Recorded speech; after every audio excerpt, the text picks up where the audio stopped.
start Mwengi Mutuse by saying, I beg to move the following motion and read the motion as it is on the order paper. What you probably can skip is reading out all the names of the members which you read. Just say this, the members who signed the motion are set out on the order paper.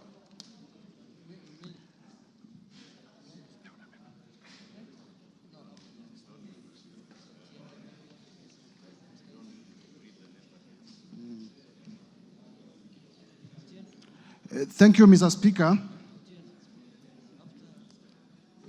I beg to move the following motion that pursuant to the provisions of Article 145 and Article 151B and 2 of the Constitution and Standing Orders number 64 and 65, the House resolves to remove from office by impeachment His Excellency Honorable Rigathi Gachagua, EGH, the Deputy President of the Republic of Kenya, on the following grounds. 1, gross violation of Articles 10(2)(a), B and C, Article 27(4), Article 73(1)(a), and 2B, Article 75(1)(c), Article 29(2) of the Constitution, and Article 147(1) as read together with Article 131(2)(c) and D of the Constitution. That His Excellency, the Deputy President, has persistently made utterances threatening to discriminate, exclude, and unlawfully deny sections of the people of Kenya and regions of the Republic of Kenya equal opportunities for public service appointments and allocation of public resources. Ground number 2, gross violation of Articles 147(1) and 152(1) of the Constitution by undermining the President and the Cabinet and the effective discharge of national government's executive mandate.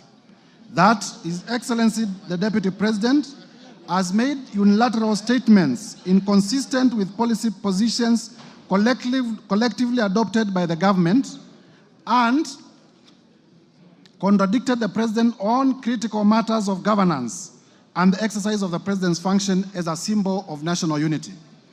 3, gross violation of Articles 6(2), 10(2)(a), 174, 186(1), 189(1), and the 4th schedule to the Constitution by undermining devolution.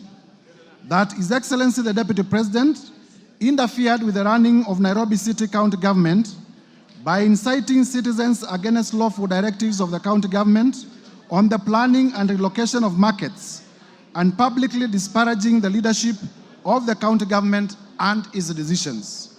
4, gross violation of Article 161 of the Constitution on the institutional and decisional independence of judges. That His Excellency, the Deputy President, has undermined the institutional and decisional independence of a judge through public attacks on a judge of the High Court of Kenya and falsely threatening to file a petition for the removal of the said judge in a matter in which he was a party. 5, gross violation of Article 3(1) and Article 148(5)(a) of the Constitution on the fidelity to the oath of office and allegiance. That His Excellency, the Deputy President, breached his oath of office and allegiance on account of the utterances and actions attributed to the Deputy President under grounds 1, 2, and 3. 6, serious reasons to believe that His Excellency, the Deputy President, has committed crimes under sections 13(1)(a) and 62 of the National Cohesion and Integration Act. That His Excellency, the Deputy President, has persistently made inflammatory, reckless, insightful, public utterances over the last 2 years in contravention of the law. 7, serious reasons to believe that His Excellency, the Deputy President, has committed gross economic crimes under sections 45(1), 46, 47(a)(3), and 48(1) of the Anti-Corruption and Economic Crimes Act and sections 2, 3, 4, and 7 of the Proceeds of Crime and Money Laundering Act, that His Excellency the Deputy President has committed gross economic crimes, namely conflict of interest, abuse of office, and conspiracy to commit crimes under the sections highlighted by inexplicably amassing property estimated at Kenya shillings 5.2 billion that is incompatible with his non-legitimate income, and by trading with the office of the Deputy President through proxies. 8, serious reasons to believe that His Excellency the Deputy President has committed crimes by continuously misleading members of the public through false, malicious, divisive, and insightful remarks that are contrary to the provisions of Section 132 of the Penal Code and Section 29 of the Leadership and Integrity Act. 9, gross misconduct that is incompatible with the high calling and dignified status of the office of the Deputy President, a member of the Cabinet, and a member of the National Security Council. His Excellency the Deputy President has publicly attacked and undermined the work of the National Intelligence Service and its officers. Number 10, gross misconduct by openly or publicly insubordinating the President, who is the head of state and government. And number 11, the last ground, gross misconduct by persistently bullying state officers and public officers. Mr. Speaker, the motion is supported by a total of 291 members and is contained in the order paper.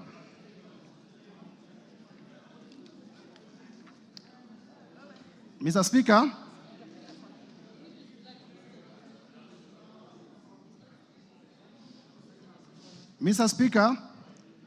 in prosecuting this motion, it will be remembered that we gave the notice of motion on Tuesday 1st, 2024, and the House also takes public notice that law and procedurally, the Deputy President did address the nation yesterday, and therefore, part of what he said may form part of what I will be talking about. For purposes of members following what I will be presenting, I choose to be very methodical. I will read the ground. I will restate the provisions of the law that have been violated. I will then briefly state the facts constituting the particulars, and I will tie it up finally with the evidence supporting our allegations. This will make it easy for members to understand what it is that we are accusing the Deputy President of doing. In doing this, Mr. Speaker, I choose to be a prosecutor, and I remove my political cap. I will therefore avoid the bravado and machismo that was displayed yesterday on television, and we will just talk about the law, the facts, and the evidence. Order, members. Mr. Speaker. Order. Take your seats, McClap. Mr. Speaker, honorable members, and Kenyans at large, if I do not talk about my departed relatives, it is because I do not think it is proper to use departed relatives to whip public emotions. It is because I do not think it is proper to use departed relatives to seek public sympathy. And therefore, much as I have also departed relatives, I will not talk about them. Mr. Speaker, before I begin going count by count, allow me also to state on two important questions, and I want honorable members to listen. Two things are important. That this is an historical moment, and it is also a constitutional moment, because Kenya, under the 2010 Constitution, has never dealt with the impeachment of a Deputy President. However, we have dealt in numerous times with the impeachment of governors. and our courts of law have set the threshold on which impeachments should be considered. And I thought from the onset, it is important for me to set out the threshold on which impeachment should be considered, so that as I take you through the evidence that we have, you can gauge the evidence against what the courts of law have decided. Mr. Speaker, allow me to read paragraph 31 of Civil Appeal number 21 of 2014, famously called the Wambora decision. The Wambora decision is now the locus for most of the impeachment cases and has been cited with approval by our Supreme Court. In paragraph 31, the court stated as follows: our reading and interpretation of Article 181 of the Constitution, as read with Section 33 of the County Government Acts, shows that the removal of a governor is the constitutional and political process, underlying constitutional and political process. It is a sui generis process that is quasi-judicial in nature, and rules of natural justice and fair administrative action must be observed. What I'm going to read is the most important part. The impeachment architecture in Article 181 of the Constitution reveals that the removal of a governor is not about criminality or culpability, but is about accountability, is about political governance, as well as policy and political responsibility. Mr. Speaker, the coaching of Article 181 in the Constitution, which relates to removal of a governor, is similar to the coaching of Article 150, which relates to the removal of a deputy governor. And therefore, mutatis mutandis, what the Court of Appeal did state, that the removal of a governor is not about criminal or culpability. It is about accountability, political governance, as well as policy and political responsibility applies to the removal of a deputy president. Mr. Speaker, the standard, I am prepared this morning to discharge my burden of proof, because he who alleges must also prove. And I am ready to discharge it to the required threshold. Therefore, Mr. Speaker, in consideration of the time that I have been given, allow me now to go to the specific grounds. Ground number one, Mr. Speaker, ground number one,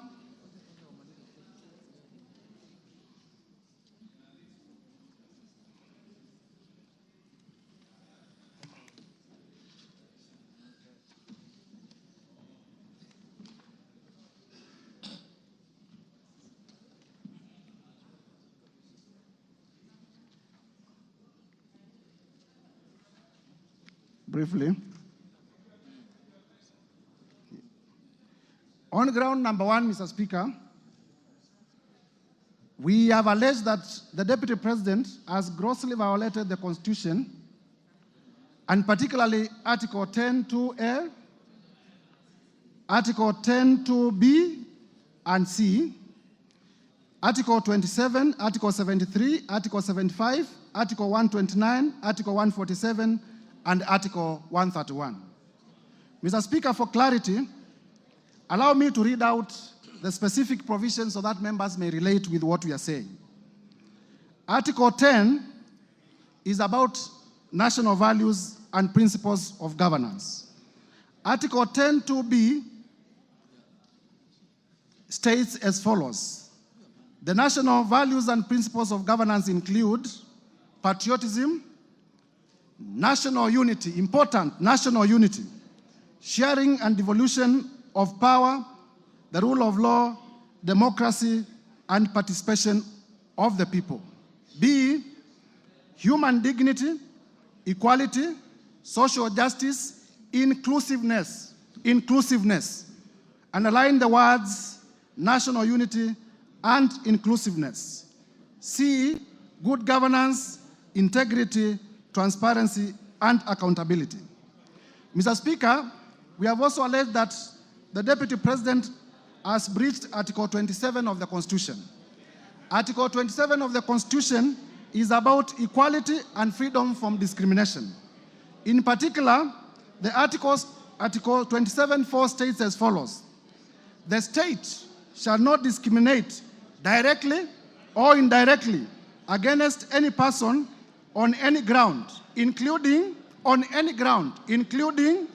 race, sex,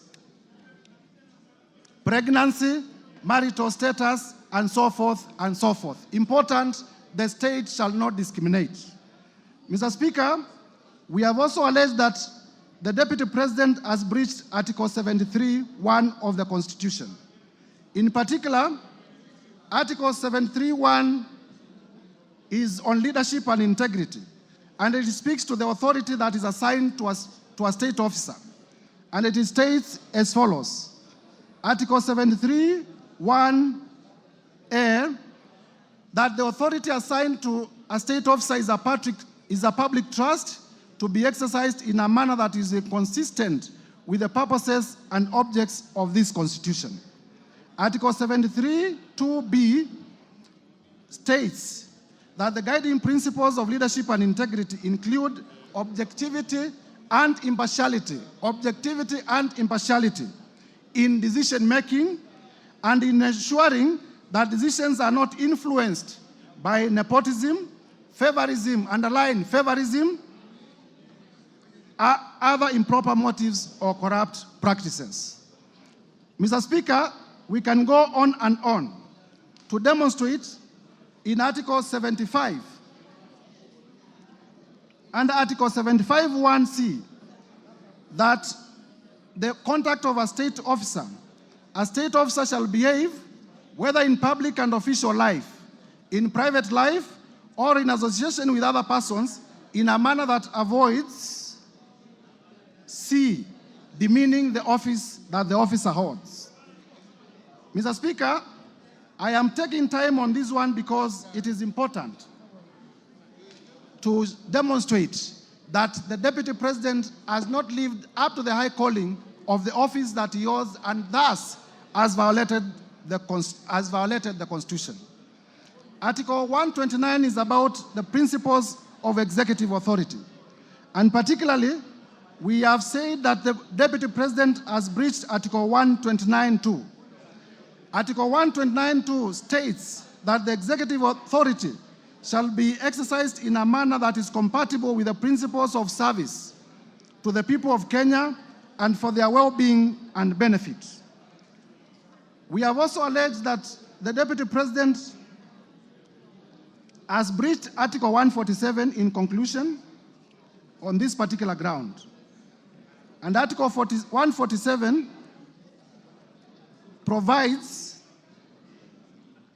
is about the functions of the Deputy President. And it provides that the Deputy President shall be the principal assistant to the President and shall deputize for the President in the executions of the President's functions. Article 131 is the one that provides for the authority of the President. And under 131(2), it provides as follows: that the President shall A, respect, uphold, and safeguard the Constitution, and C, promote and enhance the unity of the nation. Promote and enhance the unity of the nation. Mr. Speaker, it is our allegation that on numerous occasions in the last 2 years, the Deputy President has used divisive language. He has described the Kenya government as a company. He has described the Kenya government as a shareholding company, where it is only the shareholders of the company who should benefit. And it is our contestation that that particular shareholding language contradicts and contravenes and violates all the provisions of the Constitution that I have highlighted above.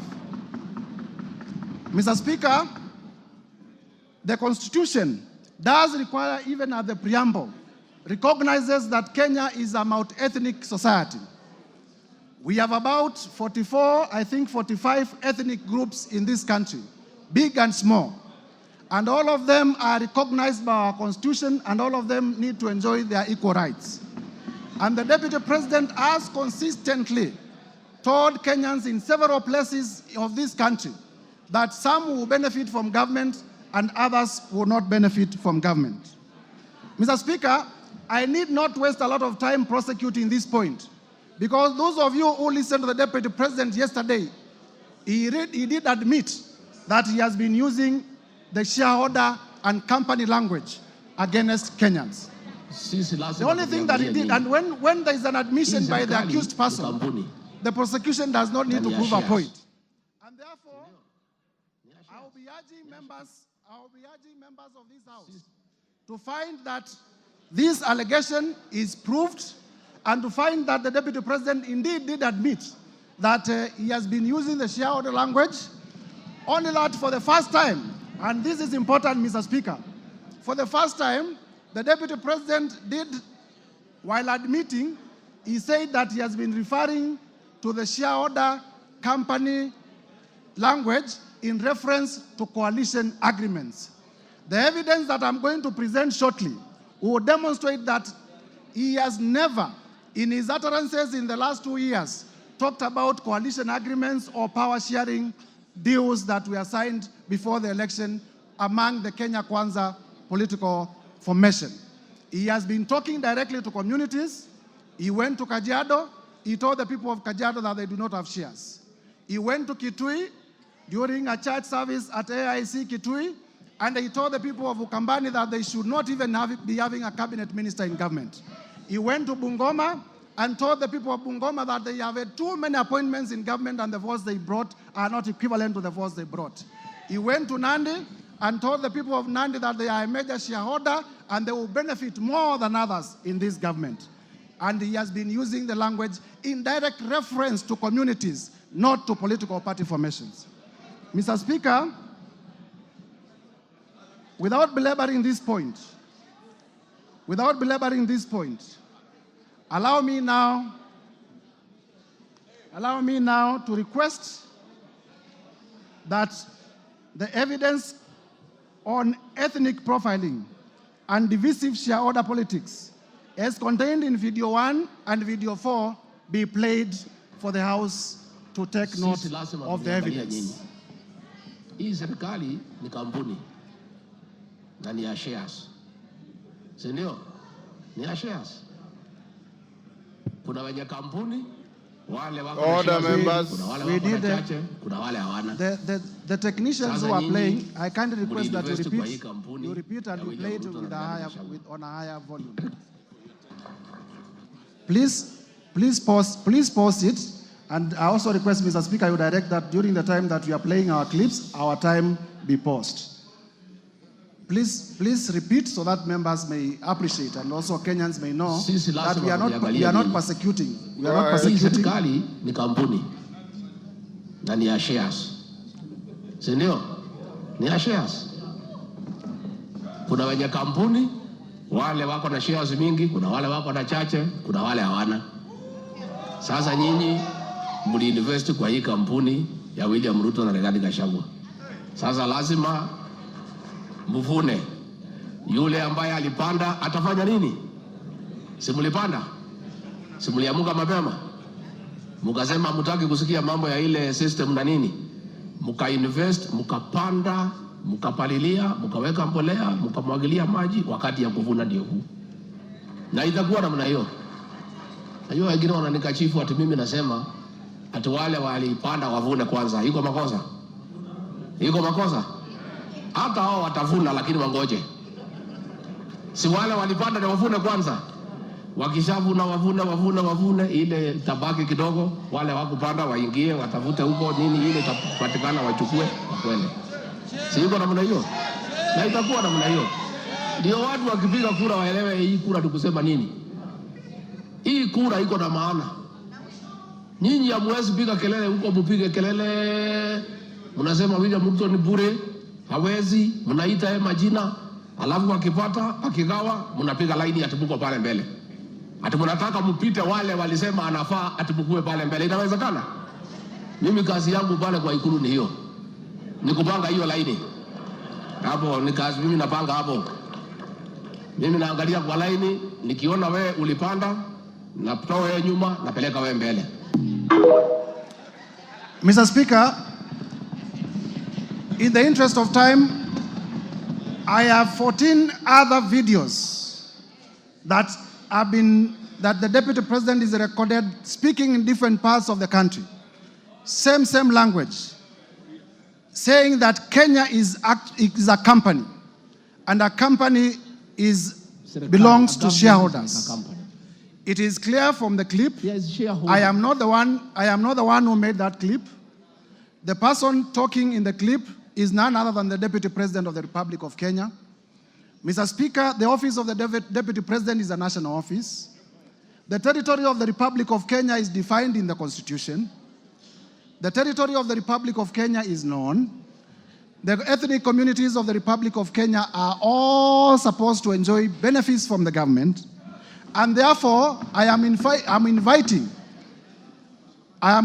members of this assembly to find that the Deputy President has breached all the articles of the Constitution as contained in this ground.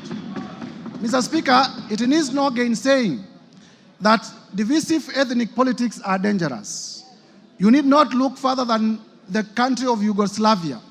What ethnic politics did to the country of Yugoslavia. You need not look further than the country of Bosnia. What ethnic politics did to the country of Bosnia. You need not look further than the country of Rwanda. What ethnic politics did to Rwanda. You need not look further than the country of Burundi. What ethnic politics did to the country of Burundi. Until today, they are trying to reconfigure their state. You need not look further than Sudan. What ethnic politics have done to the good Republic of Sudan that was once a stable state. You need not look even further than the country of Nigeria. Mr. Speaker, Ethiopia. Mr. Speaker, our own country, Kenya, 2007, we experienced post-election violence. You would remember that in 1992, there were clashes in Molo. And Mr. Speaker, character is important in evidence. The Deputy President, there is evidence to show that during the post-election clashes in Molo, he was a district officer in Molo. Character is very important in deciding evidence and in persuasion. Mr. Speaker, in 1992, there were clashes in Likoni, and our tourism has never recovered. Mr. Speaker, we need not go that direction again.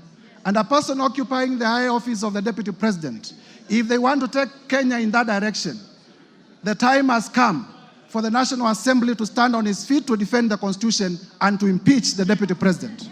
So that even if not on any other ground, for purposes of dividing Kenya, the Deputy President today must be impeached. Mr. Speaker, allow me to turn to my ground two.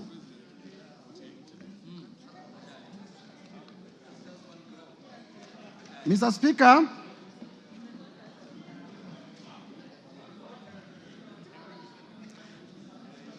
on ground two, I am alleging that the Deputy President has violated Article 147(1) of the Constitution and has also violated Article 152(1) of the Constitution. Because all of us are not lawyers, please allow me, for purposes of clarity, to read those two articles for members to appreciate. Article 147 of the Constitution does state as follows. Functions of the Deputy President. The Deputy President shall be the principal assistant to the President and shall deputize for the President in the execution of the President's functions. Article 152(1) states as follows. Composition, the Cabinet consists of the following. 1, the President. 2, the Deputy President. The person I am pleading to the House today to impeach is a member of Cabinet. C, the Attorney General. And D, not fewer than 14 and not more than 21 Cabinet Secretaries. Mr. Speaker, the importance of this is to show that the Deputy President is assigned to assist the President and is a member of the Cabinet. And what we are demonstrating, Mr. Speaker, because of time, is that the Cabinet has been making decisions. The Deputy President sitting in Cabinet, Cabinet memos come before Cabinet, they are discussed in Cabinet, and then the Deputy President moves out of Cabinet to contradict those decisions. In proving this, I am relying on the affidavit of Mercy Wanjau. Mercy Wanjau is the Secretary to the Cabinet. And in our affidavit that is in my bundle of documents, at page 77 to 79, Mercy Wanjau does in oath state that the Cabinet made a decision to rejuvenate Nairobi River. And when that decision was made, because the law requires that settlement be 30 meters away from a river, the Deputy President was sitting in Cabinet. The Deputy President is actually the chair of Cabinet subcommittees, and I believe he chaired the Cabinet subcommittee that made this decision. However, for political expedience, immediately after the decision was made, the Deputy President moved out of Cabinet and went to the public to oppose the decision. Mr. Speaker, that is inconsistent with the principle of collective responsibility. That is inconsistent with the requirement that once a decision is made, you need to live by that decision. During his televised interview yesterday, the Deputy President said that he's the most compassionate person. He cares so much about the poor. This afternoon, honorable members of Parliament, I want to ask the following question, and if I may be heard in silence. The Deputy President of the Republic of Kenya is on record as being the person who ordered demolitions in Mavoko constituency in Athi River. Yesterday, he gave half-truths to Kenyans, saying he opposed this Cabinet decision because it was unconstitutional, because he's very compassionate about Kenyans. Why didn't he also go ahead to say that he's also the one who led demolitions in Mavoko constituency? Are the people of Mavoko constituency lesser citizens of this republic? Or is it because in his own thinking, they are not shareholders of this republic? And therefore, I'll be pleading with honorable members to find that the Deputy President has breached the particular articles of the Constitution by being averse to the doctrine of collective responsibility and by contradicting the President and Cabinet decisions. Quickly to ground three. Mr. Speaker, ground three. Tangu mutupatie nafasi ya uongozi, sijapata nafasi ya kuja kusema asante. Nataka kutoka kwa roho yangu ndani, watu ya Kayole, asanteni sana. Mimi najua nimeona iko shida ya watu ambaye walibomolewa, si ndio? Na nimeona mumeandika vizuri ya kwamba mteue kamati ya watu wachache ndio mkuje niketi na nyinyi. Mtakubaliana? Mimi ningetaka wale watu ambaye walipata shida hii ya ubomoaji, ambaye ni kitu tulikuwa tumeahidi wananchi haitafanyika kwa serikali yetu, mimi ningetaka niwasikize, na nitapanga na mheshimiwa Meja Dong wakuje ndio tukue na nafasi ya kuongea. Tumekubaliana? Tumekubaliana? Tumekubaliana? Mr. Speaker, that is beyond the affidavit of Mercy Wanjau, which is on record.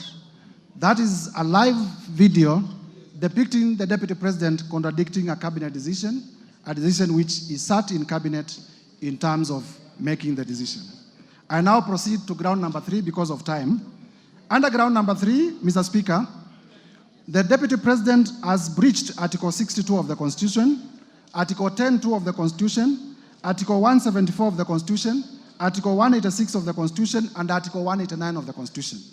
Briefly, these articles relate to the functions of county governments and the cooperation with which the cooperation framework between the national and county government. Mr. Speaker, then we are relying to prove this ground on the affidavit of His Excellency Johnson Sakaja, the Governor of Nairobi, which in our bundle of documents is contained on page 80 to 84 of my motion. We will also later rely on the oral testimony of Governor Sakaja. And basically what we are saying is that the work of regulating markets is an exclusive function of county governments. And the county government of Nairobi is a government that is independent, but also independent of the national government. And where a function of a county government is independent of the other arm of government, the national government has no mandate at all to interfere in the execution of that document. And in the affidavit of Sakaja, as members would know, Sakaja does state on oath that the county government of Nairobi made a decision to relocate traders from CBD, and the deputy president, recklessly and without regard to the high office that he holds, went to incite people to obey lawful decisions of the county government of Nairobi, hence undermining devolution. Mr. Speaker, we invite members to find that the deputy president did breach and violate the constitution in terms of undermining devolution and in terms of interfering with the running of the city county of Nairobi. Mr. Speaker, allow me now to move to ground number 4. Ground number 4 is about intimidation and vilification of judges, which is contrary to Article 160 of the Constitution. Article 160 of the Constitution speaks to the independence of the judiciary. Mr. Speaker, in our bundle of documents, at page 145 to 163, we have attached the decision of Lady Justice Esther Maina, where the Lady Justice Esther Maina found that 200 million shillings assets of His Excellency Rigathi Gachagua were proceeds of crime, and directed that the same be forfeited to the state. In intimidating the judge, the deputy president, in a public statement, accused the judge of corruption and did state that he will file a petition for the removal of the judge solely because the judge found him culpable of crime, of economic crimes. Mr. Speaker, you see, in terms of rule of law, Parliament makes laws.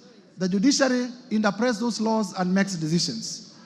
Members of Parliament must ask themselves what kind of a country we shall have if a judge makes a decision that does not favor me, then I will resort to personal vendetta against that particular judge.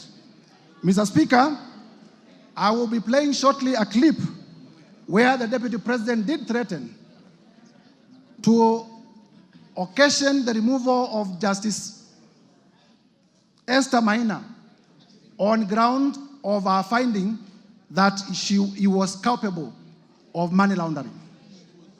I request the media team to play the clip in evidence.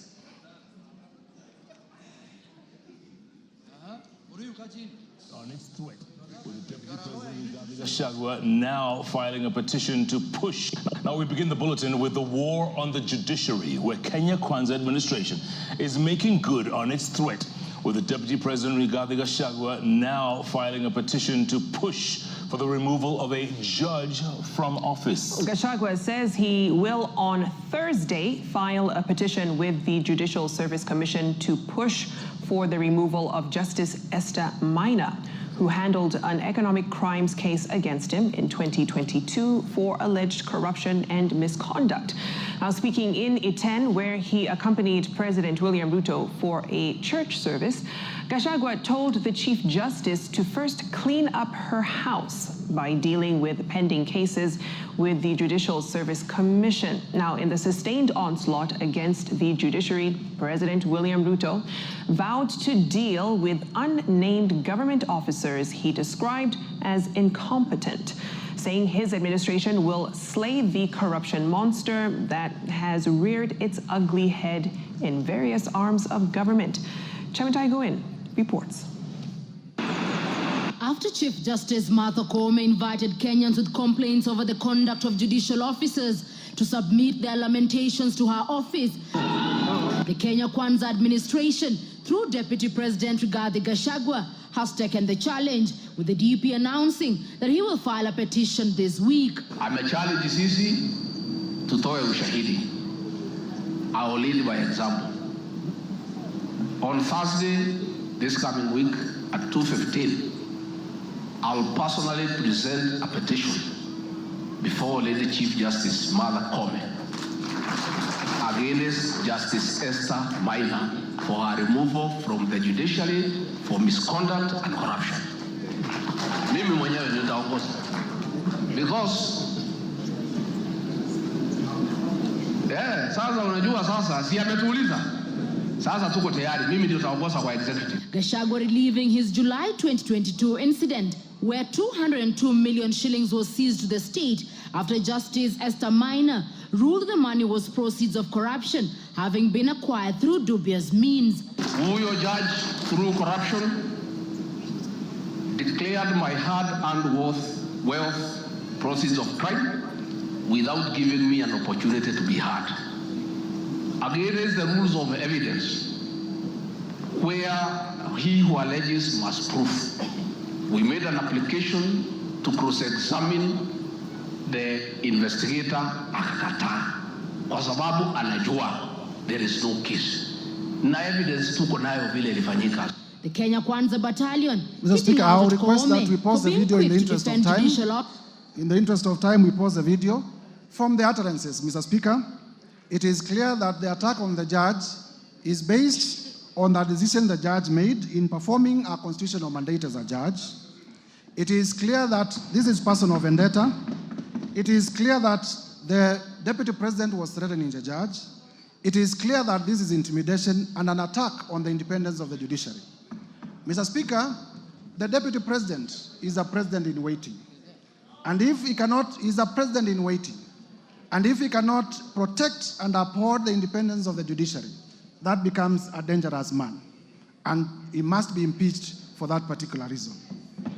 Mr. Speaker, I will therefore be requesting members of this House to find that this allegation has been proved to the required standard and approve the impeachment of Rigathi Gachagua from the office of Deputy President. On ground number 5, we have alleged that the Deputy President has breached Article 3.1 of the Constitution, Article 148.5 of the Constitution. Mr. Speaker, Article 3.1 of the Constitution is about adherence to the Constitution. It states, for avoidance of doubt, as follows: that every person has an obligation to respect, uphold, and defend this Constitution. Article 148.5 is about the oath of allegiance that the Deputy President took on assumption of office. And in that oath, the Deputy President did take oath and swore to protect and uphold the Constitution. I have demonstrated in all the particular incidences above that he has not lived up to the calling in the oath of office. And therefore, I'm calling this House to find that the Deputy President has not been upholding the Constitution and has run averse to his oath of office in terms of his conduct, as highlighted above in the allegations that I have already proven. And for that reason, Mr. Speaker, to find that ground number 5 is also proven. Quickly running to ground number 6, and there is enough evidence, Mr. Speaker, to prove that particular ground. Ground number 6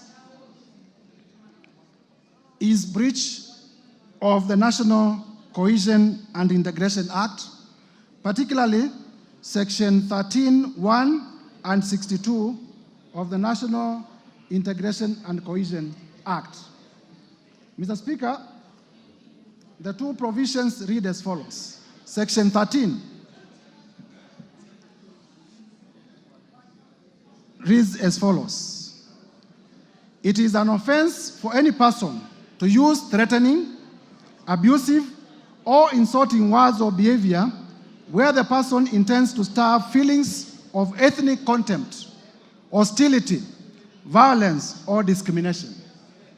Section 62, on the other side, provides as follows, that a person commits an offense when the person makes statements that are intended or are likely to stir up feelings of ethnic contempt, hatred, hostility, violence, or discrimination. Mr. Speaker, in proving ground number 1, in terms of violation of the Constitution on national unity, I did provide evidence that the Deputy President has been using the shareholder language, has been terming the Kenya government as a company. And as much as those words offend the Constitution, similarly, they offend the National Cohesion and Integration Act. And by the same evidence, I invite members to find that the Deputy President has breached those provisions of the law. Mr. Speaker, turning now to ground number 7. Ground number 7, and this is important for members to know, is that serious reasons to believe that His Excellency Rigathi Gachagua, the ground is about serious reasons to believe. So all you need is to believe. All you need is to believe that he has committed crimes. All you need in law is to believe that Rigathi Gachagua has committed crimes. That is the threshold. If in your mind you believe that Rigathi Gachagua, by the narration that I'm going to give, has committed crimes, then you vote in the affirmative. Serious reasons to believe that Rigathi Gachagua has committed crimes under sections 45, 1A, 46 of the Anti-Corruption and Economic Crimes Act, and sections 2, 3, 4, 7 of the Proceeds of Crime and Money Laundering Act. And Mr. Speaker, our allegation here is that the Deputy President, in the last 2 years, has amassed wealth that during the short period that I was able to do research, totals to about 5.2 billion, which is inconsistent with his known sources of income and with his last declaration of income. Mr. Speaker, it will be remembered that during the presidential debate, the Deputy President did declare that he was worth 800 million. It is also known by virtue of the gazettements by the Salaries and Remuneration Commission that he earns $1 million or thereabout per month, and therefore he needs to show where he got the money to amass these properties.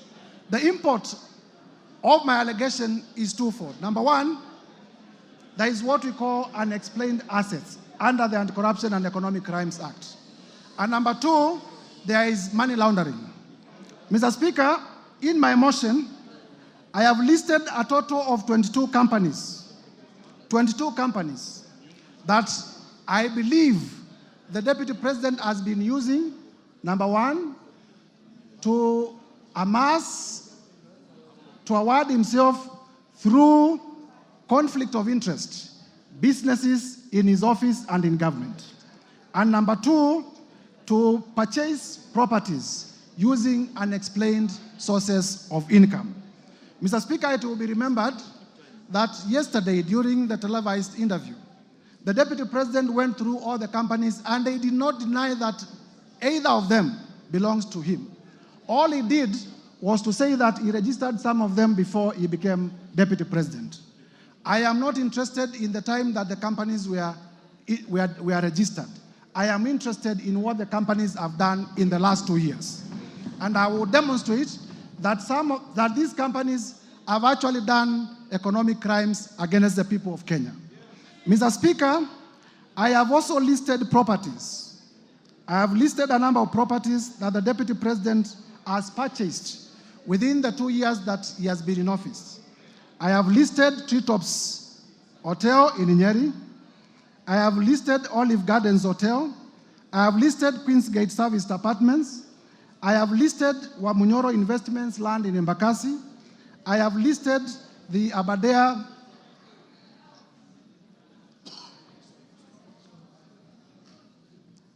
Treetops Hotel, Outspan Hotel, Olive Gardens Hotel, and the Vipingo Beach Resort. Mr. Speaker, you will be told by the defense that some of the properties that I've listed do not belong to Rigathi Gachagua, but they belong to the estate of Nderitu Gachagua. Mr. Speaker, as you listen, please know that this man is not fond of telling the truth. And I will prove to you, and I want you to listen to me very carefully, that Mr. Rigathi Gachagua, it is true that he was one of the administrators of the estate of his late brother. It is easy to hide under the dead because the dead cannot come to give evidence. But also, there are documents. I have with me the joint will executor's report on the status of the estate of Nderitu Gachagua as at 27th June 2024. This is a valid document that is part of our bundle of documents, and that also I have seen is part of the documents that came through public participation. And in this document, what the Deputy President has not told Kenyans, and listen to me, because the Deputy President actually committed another crime yesterday, misleading Kenyans.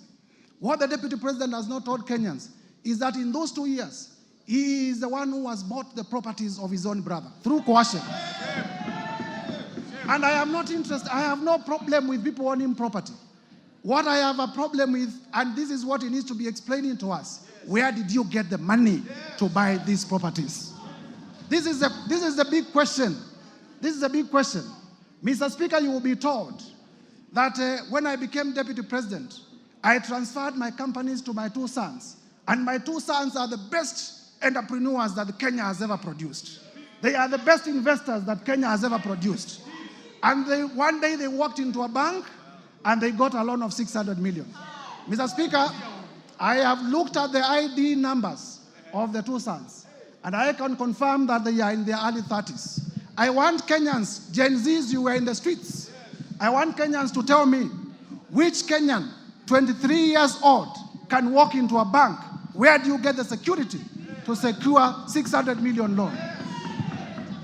I started by saying all you need to do is to believe that His Excellency Rigathi Gachagua has committed crimes.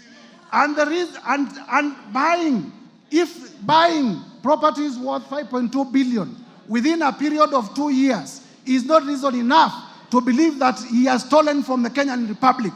What else then will be a reason to believe? If a 28-year-old can be alleged to have walked into a bank and gotten a loan of 600 million, what else is a serious reason to believe that an economic crime has been done? Mr. Speaker, at page, shortly, Mr. Speaker, I have therefore proven that the Deputy President indeed is the one who bought through coercion the estate of his late brother. The source of funds to buy the estate is not known. Also in my bundle of documents, Mr. Speaker, there is a company called Crystal, and this is a very interesting company. This company called Crystal is the one that bought Aberdare Safari Hotel. And I have exhibited at page 122 of my bundle of documents a transfer document transferring the ownership of Aberdare Safari Hotel from the original owners to the children of the Deputy President Rigathi Gachagua at a consideration of 535 million.